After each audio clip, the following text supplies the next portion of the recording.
স্বাগতম সবাইকে। আপনি দেখছেন লার্ন উইথ অমিত দা, যেখানে আমরা প্রতিদিন শিখি সহজ ভাষায় পরীক্ষায় আসা কঠিন বিষয়গুলো। আজকের আলোচনার বিষয় 2025 সালের গুরুত্বপূর্ণ আইন সংশোধন ও নতুন আইন প্রবর্তন। এসব প্রশ্ন কিন্তু ইতিমধ্যেই WBCS, SSC, railway, group D সহ বিভিন্ন পরীক্ষায় আসতে শুরু করেছে। চলুন তাহলে শুরু করি একদম গোড়া থেকে, প্রশ্নোত্তর ও ব্যাখ্যা সহ। প্রশ্ন 1, 2025 সালে কোন আইনে সহযোগী মুক্তিযোদ্ধা শ্রেণী যুক্ত হয়েছে? উত্তর, national freedom fighters council ordinance. ব্যাখ্যা, এবার মুক্তিযোদ্ধা শ্রেণীতে শুধু বীর মুক্তিযোদ্ধা নয়, বরং সহযোদ্ধাদেরও স্বীকৃতি দেওয়া হয়েছে। তবে ফাদার অব দ্য নেশন শিরোনাম বাতিল করে বিতর্ক তৈরি হয়েছে। প্রশ্ন 2, আইসিটি ইন্টারন্যাশনাল ক্রাইমস ট্রাইব্যুনাল এর নতুন সংশোধনীতে কি পরিবর্তন এসেছে? উত্তর, রাজনৈতিক দল ও সংগঠনকেও অভিযুক্ত করা যাবে। ব্যাখ্যা, নতুন ধারা অনুযায়ী দল বা সংগঠন যদি মানবতাবিরোধী অপরাধে জড়িত থাকে, তাহলে তাদের কার্যক্রম বন্ধ করা যাবে, সম্পত্তি বাজেয়াপ্ত করা যেতে পারে।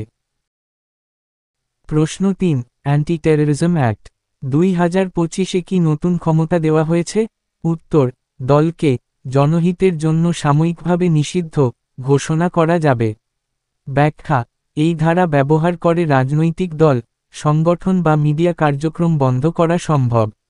এতে মতপ্রকাশের স্বাধীনতা ক্ষুণ্ণ হওয়ার আশঙ্কা অনেকেই তুলেছেন। প্রশ্ন 4, এনবিআর ভেঙে দুটি নতুন বিভাগ গঠিত হয়েছে, এগুলো কি? উত্তর, রেভিনিউ পলিসি ডিভিশন ও রেভিনিউ ম্যানেজমেন্ট ডিভিশন। ব্যাখ্যা, রাজস্ব সংগ্রহ ও নীতি নির্ধারণকে আলাদা করা হয়েছে, যেন কর কাঠামো আরও সহজ ও নির্ভরযোগ্য হয়। প্রশ্ন 5, ওয়াকফ অ্যামেন্ডমেন্ট অ্যাক্টে নতুন কি যোগ হয়েছে? উত্তর, নারী ও সংখ্যালঘুদের প্রতিনিধি হিসেবে বোর্ডে অন্তর্ভুক্তি। ব্যাখ্যা, এতে মুসলিম মহিলারা এবং অন্যান্য প্রান্তিক গোষ্ঠীও ওয়াকফ বোর্ডে যুক্ত হতে পারবে। প্রশ্ন 6, পাবলিক সার্ভিস অর্ডিন্যান্স অনুযায়ী কতদিনের মধ্যে কর্মচারী বরখাস্ত করা যায়? উত্তর, 14 দিনের মধ্যে। ব্যাখ্যা, জরুরি পরিস্থিতিতে সরকার বিভাগীয় তদন্ত ছাড়াই দ্রুত বরখাস্ত করতে পারবে। প্রশ্ন 7, সাইবার প্রোটেকশন অর্ডিন্যান্স নিয়ে কেন সমালোচনা হচ্ছে?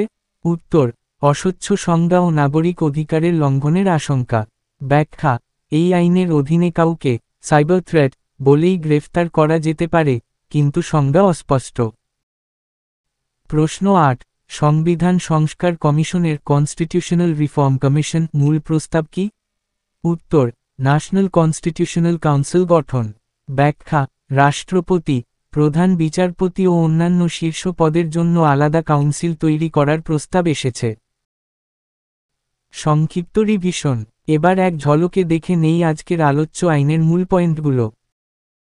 সহযোগী মুক্তিযোদ্ধা শ্রেণীযুক্ত, আইসিটি অ্যাক্টে দলকেও অভিযুক্ত করা যাবে। অ্যান্টি টেররিজম আইনে দল সাময়িক নিষিদ্ধ। এনবিআর ভেঙে দুটি বিভাগ। ওয়াকফ বোর্ডে নারী প্রতিনিধিত্ব। 14 দিনে চাকরি বরখাস্ত। সাইবার আইন নিয়ে উদ্বেগ। সংবিধান সংস্কার প্রস্তাব।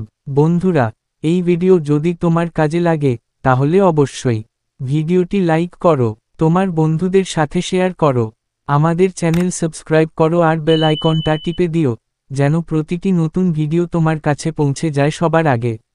কমেন্টে জানাও কোন আইন বা বিষয় নিয়ে তুমি পরবর্তী ভিডিও চাও। মনে রেখো, জানাই শক্তি, শেখাই সফলতা। ধন্যবাদ।